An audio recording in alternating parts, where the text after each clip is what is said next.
Hezký den, vítejte u dalšího dílu podcastu Deníku z Jižních Čech, který natáčíme v multimediálním studiu Vysoké školy technické a ekonomické v Českých Budějovicích.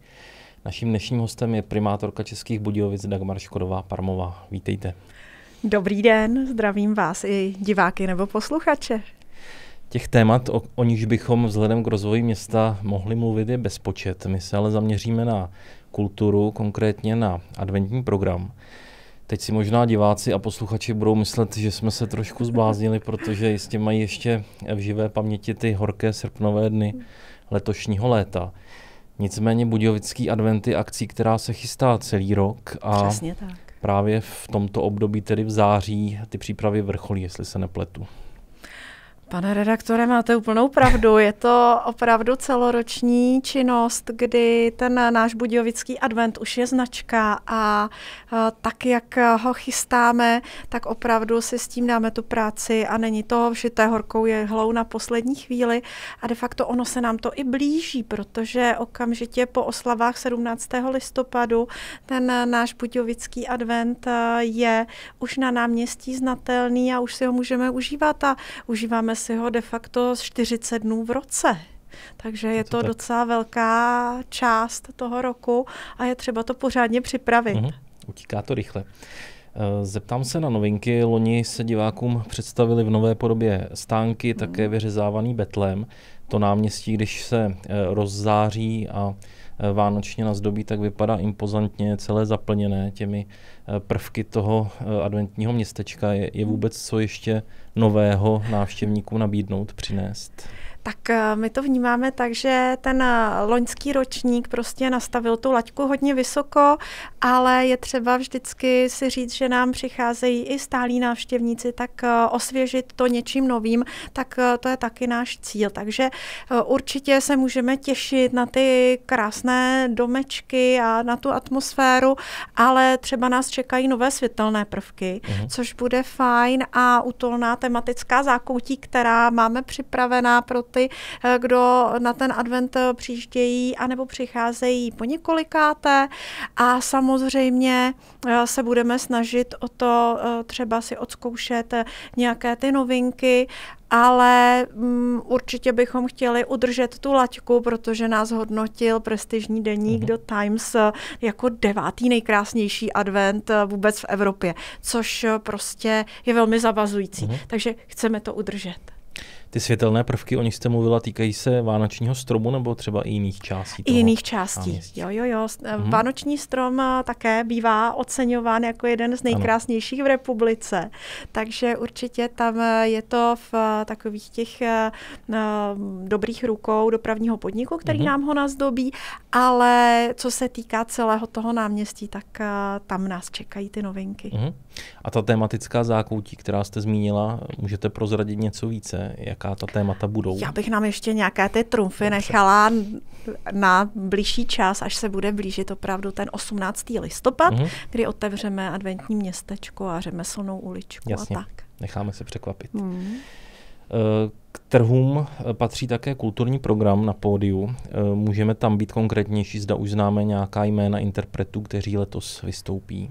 Tak jedná se o to, že máme tam formáty, kdy zveme klasicky naše třeba pěvce, soubory, ale také pak na návštěvu přijíždějí zvučná jména, o těch se teď jedná, takže to máme ještě v jednání a konkrétní termíny prostě ladíme, ale určitě na co je možné se těšit, je soutěž Vánoční hvězda, což v loňském roce byla novinka a soutěžili nadané talentované děti a dětem patří třeba i ty předvánoční víkendy a programy, kdy v sobotu, v neděli odpoledne tam jsou pohádky nebo společné zpívání. Takže na to už je možné se teď těšit, ale asi s tím programem těch zvučných jmen, tak si ještě necháme chvilku času, protože tam ještě ladíme konkrétní termíny, konkrétní jména. Dobře.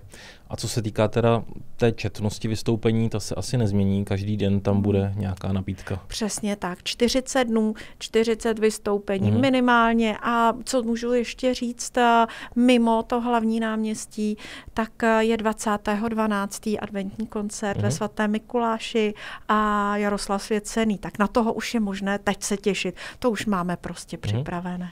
Loni to mělo velký úspěch, takže ano. Letos opakování. Přesně tak. Co nabídka trhů samotných, bude snaha je třeba ještě více zaměřit řemeslně. Vím, že to asi není snadné přilákat na náměstí v tom nevlídném počasí na tak dlouhou dobu v předvánočním čase více řemeslníků, ale daří se to? A nám se tohle daří. Ta řemeslná ulička, to už je vlastně typické místo, kam se soustředují nejenom návštěvníci a ti, kteří si chtějí koupit nějaký typický místní dárek pod stromeček pro své blízké, ale je to i ten motiv být tam přítomen. To znamená, že nás oslovují místní řemeslníci, oslovují nás místní producenti a ten zájem roste. Rok od roku roste a chceme, aby to bylo čím dál tím krásnější a čím dál tím jakoby i reprezentativnější. Takže určitě je to i ta pozvánka, aby zvážili svoji účast ti kvalitní umělci a řemeslníci tady z regionu. Stále je hledáte v tomto čase ještě, nebo už? Mohou se hlásit samozřejmě, ještě teď je čas. Dobře. Určitě. Připomeňme, jakou úlohu v organizaci toho adventu má město a jakou firma nebo agentura Art for Promotion, která to aktuálně má na starosti. Ono město zadává koncesy a Art for Promotion pro nás toto tvoří na klíč. To znamená, že je to de facto ta důvěra této agentuře, kdy jak program, tak i to složení těch jednotlivých řemeslníků nebo vystavovatelů, tak je přímo na agentuře Art for Promotion a jsou to profesionálové každým coulem. Takže to předvedli už loni a s nimi se výborně spolupracuje, takže určitě v tomhle ohledu se na ně dá spolehnout. Korekce určité tam probíhají také samozřejmě, to ne, že ne, ale opravdu jsou to profesionálové de facto i s mezinárodním renomé. Takže opravdu je to tak, že mají naši důvěru. Takže žádné zásadní výtky ze strany města směrem k organizátorům po loňském ročníku nešly. Zásadní výtky ne, ladili jsme některé jakoby drobná třeba kolizní potkání se dvou programů, nejenom na náměstí, ale i mimo a opravdu je to tak, že ten programový rámec naplňují a i to zadání města, prostě adventní atmosféra je atmosféra, která má nachystat člověka na Vánoce a příjemně třeba i sklidnit, ne nějak burcovat. Takže určitě tohle to umějí velmi dobře. Fajn. V posledních letech se hodně řeší ekologická stopa velkých kulturních akcí, mezi něž Budějovický advent bezesporu patří. Zmíním takový detail, třeba u stánků s horkými nápoji jsou k mání jednak ty porcelánové hrnky s motivem adventu, ale prodejci horké nápoje podávají i v kelímcích. Změní se to třeba, jestli ubyde odpadu vyprodukovaného Budějovickým adventem jako takovým? Pane redaktore, ono je to složité. Úplně nejlepší formát je ten keramický hrneček, porcelánový hrneček, který může být suvenýrem. Samozřejmě ti stánkaři nemají na náměstí přístup k tolika vody, aby mohli je průběžně mít. A pak nastupuje ta alternativa, kdo si nechce ten hrneček prostě koupit nebo jsou ochotní samozřejmě nalévat několikrát do toho hrnečku, pro někoho je to hezký suvenýr, tak ta alternativa pak k tomu jsou kelímky. Plastové kelímky, takové ty, které lze pak znovu vybrat proti záloze, tak oni sebou nesou, a to ten uživatel tolik nevidí, určité riziko. Jo? A riziko nejenom ekonomické, ale i ekologické, protože vy je sbíráte do takových boxů, vozíte je přes celou republiku někam umýt. Ty umývací detergenty jsou docela jako ty materiály jako jsou hodně agresivní. A pak se to umyje a zase se to přiveze, takže zase tady uhlíková stopa, pálíme prostě spoustu benzínu nebo nafty. a pak znovu to vyskladňujeme. Jo. Takže ten papírový, třeba jednorázový kelímek je daleko ekologičtější v tomhle úhlu pohledu, že je snadno rozložitelný a i skladnější a prostě v tom konci konců ta uhlíková stopa toho papírového kelímku, té alternativy k tomu keramickému hrnečku, tak je lepší. Takže my teď jako v rámci té udržitelnosti a tom uvažování o formě, jak k tomuto přistoupit, tak faktem je, že jsme teď na rozcestí. Opravdu ty plasty, kdo to víc sleduje, tak mikroplasty ve vodě a úplně všude a to je jak právě to tepelné působení na ty plasty také uvolňuje různé chemikálie do našeho těla. Zase to může být třeba problém. Jo? Když člověk pije pivo, taky si ho dáte raději se sklenice a než z nějakého plastového kelímku. Ale u toho punče nebo svařáku je to ještě horší, jak je to horký nápoj. Jo? Otázka, která se nabízí, nelze ty hrnky mít přímo v tom stánku? Mít, myslím, umývat? No, bylo by to alternativa, zase hygiena, aby tam byla tekoucí voda, aby to bylo jakoby opravdu bez nějakého zádrhelu. Opravdu úplně nejlepší je si ten hrníček pořídit, chodit s ním od stánku ke stánku, degustovat a ono už těch hrnečků, těch formátů a designů bylo víc, takže pro někoho už je to sběratelská jaksi záležitost, taky mám doma několikých a asi nejlepší. Zase se vracíme k tomu původnímu, ta sklenice na pivo a hrneček na punč. No. Takže malá výzva pro všechny návštěvníky. 100%. Jak po té ekologické stránce, tak i po té zdravotní. Dobře. Ještě jeden takový poznatek, který jsme často slýchali od našich čtenářů v rámci loňského ročníku, když na pódiu vystupuje umělec zvučného jména, který logicky přiláká mnoho diváků, tak byl někdy problém vejít se do toho prostranství pod pódiem, takže někteří lidé si pak stěžovali, že prakticky neměli šanci na to pódium dohlédnout, protože ten prostor mezi stánky nebo ukluziště to úplně neumožňuje. Chystá se teda nějaká změna třeba v uspořádání těch jednotlivých prvků na náměstí?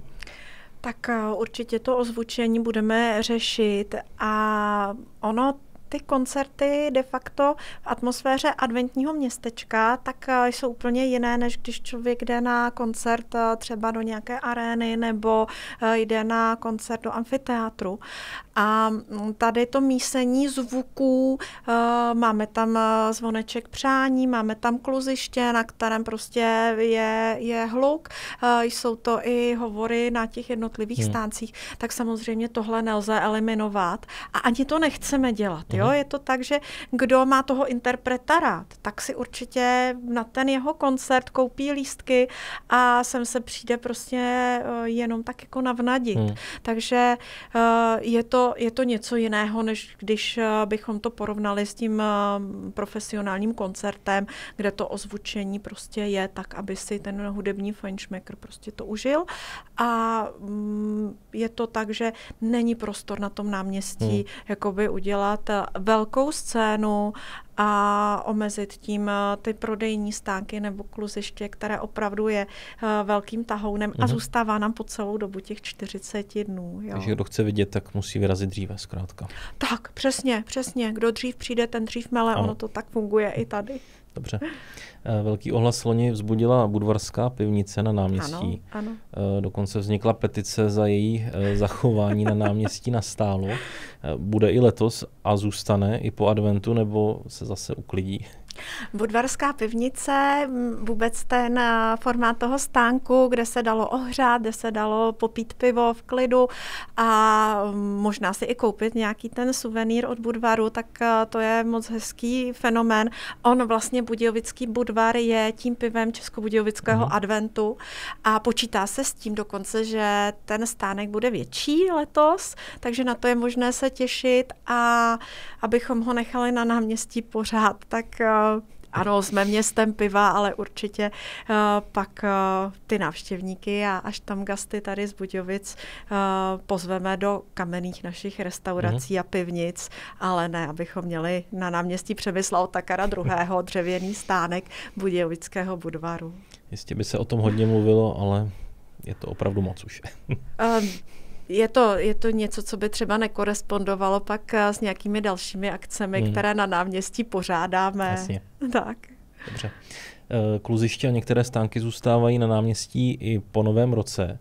Nicméně ten tradiční silvestrovský program, jak ho známe z některých měst, ten chybí, tak bude v tomto směru nějaká změna, nebo ne? My jsme si loni vyzkoušeli takový ten Silvestr kolem Samsona. To zůstane zachováno, to bude a opravdu budeme se snažit s tím pracovat, ale třeba stánky, prodej, tak určitě je to zaměřeno přes ty vánoční svátky a ten Silvestr spíše na tu gastronomii, nápoje, ale už to není prodej různých suvenýrů, takže takovýhle formát a program silvestrovský zůstane prostě v tom formátu Silvestr kolem Samsona. Dobře. Budějovický advent to není jenom samotné náměstí, ale jsou to i některé další akce, tak můžete zmínit některé z nich, za kterými třeba má smysl vydat se i do uliček mimo náměstí. Ono to tak funguje krásně synergicky ve spolupráci prostě s tou atmosférou na náměstí, tak návštěvníci přijdou se podívat na radniční nádvoří, radniční trhy typicky nebo v Panské, tak tam je možné zase hledat to vyžití a tu vánoční atmosféru. Určitě i iniciativy, které jsou v jednotlivých čtvrtích Budějovic, tak určitě podpoříme. Byly docela hezké trhy před Kotvou, u biografu Kotva, a nebo třeba ve Čtyráku chtěli lidé také svůj mini adventní trh, tak proč ne? Fajn, děkuju. Co do doby, než přijde advent, než začne, čeká nás něco dalšího z kulturní nabídky. Tradiční jsou švestkové trhy, ale chystá se ještě něco dalšího? Tak my máme ten podzim nebo začátek školního roku zaměřený na děti a na seniory. Takže určitě hned 2. září náměstí se hýbe, což je akce, kdy je možné si vyzkoušet různé druhy sportů a na začátku toho školního roku i se prezentovat, co máme za různé kluby nebo za různé volnočasové aktivity. Takže na to je možné se hned těšit na začátku. Pak je to i formát, kdy zveme základní školy a speciální školy Bazalku, Arpidu do všesportovní haly, kde si mohou zase děti s handicapem i děti bez handicapu společně zasportovat. A pro seniory to je třeba krásné odpoledne na Vltavě, kdy já se teď musím podívat, jak přesně se to jmenuje, protože říkáme, že to je Máta a přesně se to jmenuje Odpoledne z vůní Máty, což je hudební a taneční setkání seniorů a moc příjemné. Já jsem se měla možnost účastnit takovéhoto odpoledne, kdy seniori opravdu mají v sobě vitalitu a odloží i francouzské hole a začnou tančit. Takže i třeba tohle je taková milá pozvánka.